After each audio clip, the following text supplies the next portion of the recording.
পাঁচবারের champion Mumbai ইন্ডিয়ান্সের ঘরের মাঠ Wankhede stadium. সেই নিজের ঘরেই মুখ রক্ষা হলো না হার্দিক পান্ডিয়ার দলের।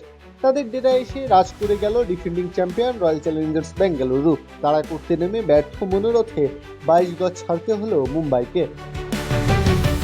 এদিন আগে ব্যাট করতে নেমে আরসিবির শুরুটা হয় দুর্দান্ত।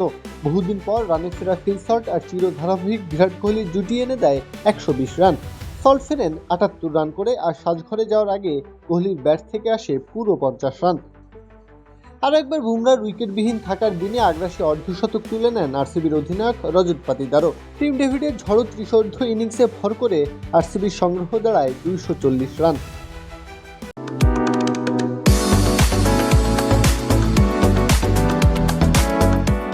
$241 রানের পাহাড় তাড়া করতে গিয়ে 13 বল খেলে হ্যামস্ট্রিং ইনজুরির কারণে মাঠ ছাড়েন রোহিত শর্মা।